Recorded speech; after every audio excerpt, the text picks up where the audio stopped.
हरे कृष्णा, सभी को राधे राधे। आप सभी का मेरे चैनल गौर हरि में बहुत बहुत स्वागत है। तो देखिए, आज हम कर रहे हैं कजरी तीज की पूजा। तो कजरी तीज का त्यौहार कब और कैसे मनाया जाता है, इसी सब की जानकारी आज मैं वीडियो में देने वाली हूँ। तो कजरी तीज का जो त्यौहार है वो भादो मास के कृष्ण पक्ष की तृतीया को मनाया जाता है। और जो ये त्यौहार है कजरी तीज का, आमतौर पर खास तौर पर बनारस और मिर्जापुर के जिलों के विशेष उत्सव के रूप में मनाया जाता है। और इस दिन कजरी तीज का जो त्यौहार होता है, इस दिन बनारस में नाव में बैठकर गीत गाए जाते हैं। कजरी गीत लोग गाते हैं, वहाँ की जो औरतें हैं मिलकर कजरी गीत गाए जाते हैं। वर्षा ऋतु का यह एक विशेष राग है।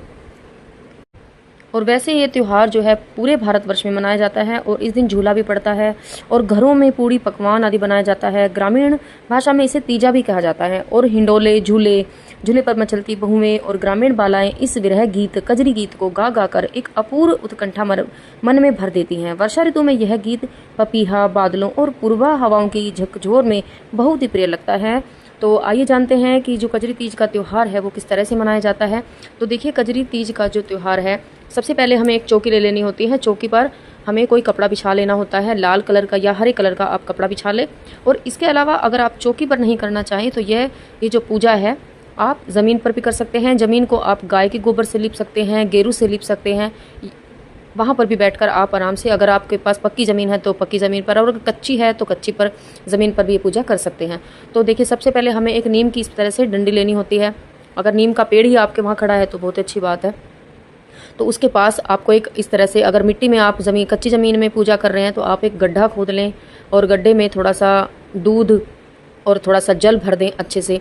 तो लेकिन हम ये पट्टे पर पूजा कर रहे हैं, तो पट्टे पर पूजा करने के लिए मैंने कोई पात्र ले लिया है। आप मिट्टी का पात्र ले सकते हैं, कोई सा भी पात्र ले सकते हैं, शुद्ध पात्र हो। तो उसके चारों तरफ मैंने मिट्टी लगा दी है और मैंने उसमें थोड़ा सा दूध डाल दिया है। दूध कच्चा लेना है और उसमें जल भर दिया है। तो इस तरह से हमने ये तालाब की तरह तलैया हमने बना लिया है।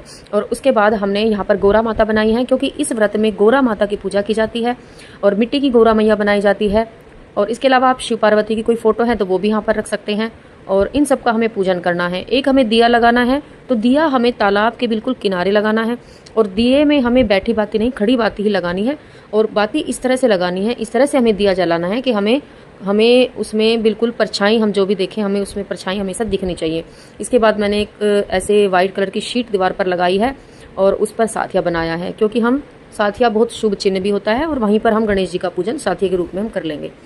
तो सबसे पहले हमें पूजन कर लेना है, दिए का पूजन कर लेना है, अपने तलैये का पूजन कर लेना है। तलैये पर हमें देखिए 13 अंक का विशेष जो संख्या होती है, 13 कलर की, 13 रंग की, तो वो जो विशेष होती है यहाँ पर। तो 13 आप टिक्की आप चंदन से लगा लें, रोली से लगा लें, क्योंकि माता की पूजा है तो रोली बहुत विशेष होती है। पार्वती माँ की पूजा, सुहागन स्त्रियाँ की पूजा होती है।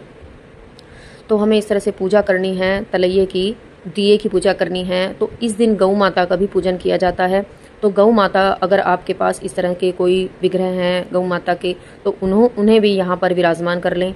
और देखिए, जो हमने शीट लगाई है यहाँ पर झूला, क्योंकि झूले का विशेष महत्व होता है, झूला रूपी हमने नाल लगाया है, तो आप भी इस तरह से लगा लें। और 13 टिक्की हमें रोली की, 13, क्योंकि मैंने बताया 13 संख्या जो है वो विशेष होती है, तो 13 टिक्की हमें रोली की यहाँ पर लगा लेनी है।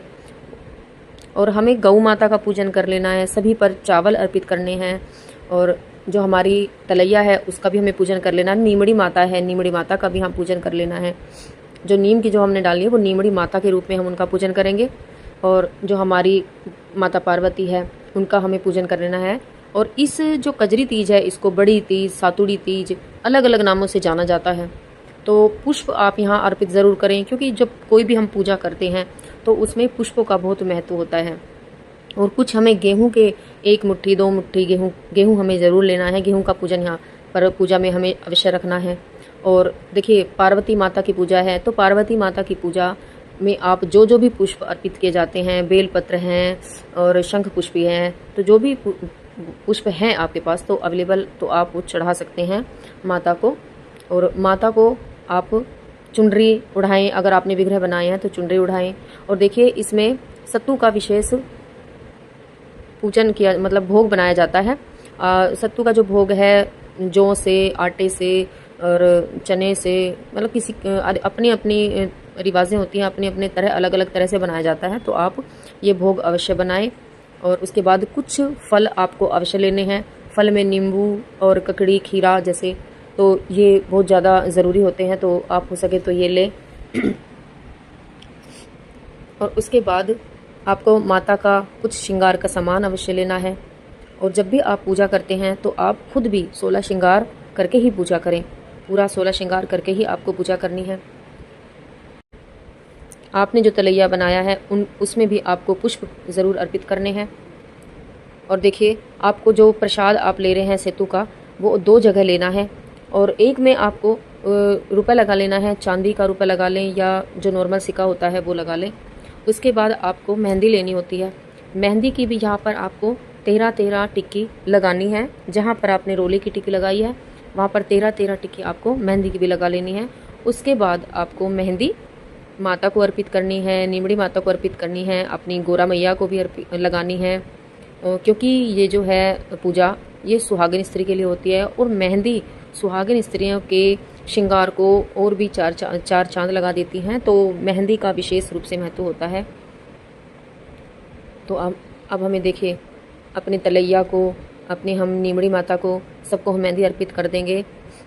और जो हमने गोरा मैया यहाँ पे विराजमान की है, हम गोरा मैया को मेहंदी ज़रूर लगाएंगे, उनको भी हम मेहंदी लगाएंगे। और देखिए, आज के दिन आप गौशाला में भी जा सकते हैं। गौशाला में जाकर वहाँ गायों के लिए चारा दे सकते हैं, गैया के लिए दान दे सकते हैं। आप उससे जो बनता है वहाँ पर भी जाकर गौ माता की आरती उतार सकते हैं। तो आपको इसी तरह से पूजन करना है। और धूप दीप से आप यहाँ पर आरती करने के लिए धूप दीप अर्पित करें। और उसके बाद हमें काजल लेना है। काजल की भी हमें 13-13 टिक्की यहाँ पर लगानी है। दीवार पर जो हमने शीट लगाई है उस पर 13-13 टिक्की हमें काजल की लगा देनी है। कजरी माता का जो व्रत है वो कवारी जो कन्याएं हैं वो भी कर सकती हैं। उनके लिए भी बहुत अच्छा होता है, क्योंकि कवारी कन्याएं जब करती हैं तो उन्हें देखिए माता मनचाहा वर प्रदान करती हैं। और भाई के लिए भी ये व्रत किया जाता है। और देखिए, जब कोई भी व्रत आप करते हैं तो आप उसमें दक्षिणा ज़रूर रखें, क्योंकि दक्षिणा के बिना सारी पूजा अधूरी होती है। और दक्षिणा रखने से हमारे जितने भी हमारी पूजा में जो कमी रह जाती है वो सभी कमियां माता, मतलब जिनकी भी हम पूजा करते हैं, वो पूरी हो जाती हैं। और उसके बाद सुहाग का सम्मान हमें ज़रूर रखना है। जो भी आपसे बनता है, साड़ी रख लें, ब्लाउज़ रख लें, सूट वगैरह रख लें, कोई चुनरी रख लें या फिर कुछ भी। और उस पर सुहाग का जो सामान है वो ज़रूर रखें, क्योंकि ये जो पूजा है वो सुहागिन स्त्री के लिए ही होती है। सुहागिन स्त्रियाँ ही ये सब करती हैं। उसके बाद एक जल का लोटा हमें अवश्य लेना है, क्योंकि जब हम पूजा करेंगे उसके बाद हम कथा सुनेंगे। कथा सुनने के बाद जब हम कथा सुनने के बाद जब हम अर्घ देंगे चांद को, तो उसके लिए हमें लोटा ज़रूर लेना है। और जो ये पूजा है, कजरी तीज की जो पूजा है, वो शाम को करनी है। सुबह आप नॉर्मल पूजा कर ले, या शाम को करनी है। उसके बाद आपको नींबू लेना है और तलैया में नींबू की परछाई देखनी है और कहना है और बोलना है, तलैया में नींबू देखा, जैसा देखा वैसा टूटा। तो इसी तरह से ककड़ी की हमें परछाई देखनी है, फ्रूट और जो फल रखे हैं उनकी परछाई देखनी है, और ऐसे ही हमें बोलना है।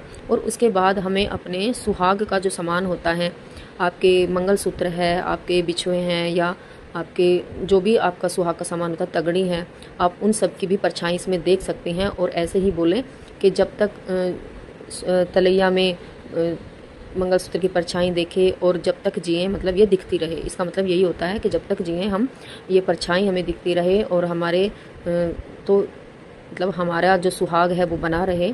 तो इसलिए ये व्रत सुहागिन स्त्रियों के लिए ही किया जाता है। आपने जो अपनी हाथों में मेहंदी लगाई है, मेहंदी की परछाई देखें। जो आपने चूड़ियाँ, कंगन जो हाथों में पहने हुए हैं, उनकी भी परछाई आप तलैया में देखें। देखिए, जब हम दीपक जलाते हैं इस तरह से किनारे पे, तो वो परछाई हमें आराम से दिख जाती है। हमें पल्लू का भी इसी तरह से, जो हमने साड़ी पहनी है उसका पीलिया उड़ा है, तो उसका पल्लू का भी हमें परछाई इसमें देखनी है। उसके बाद हमें देखिए, गेहूं के 13 दाने किनकर ही हाथ में लेने हैं कथा सुनने के लिए। और 13 दानों लेकर हमें कजरी माता की कथा सुननी है।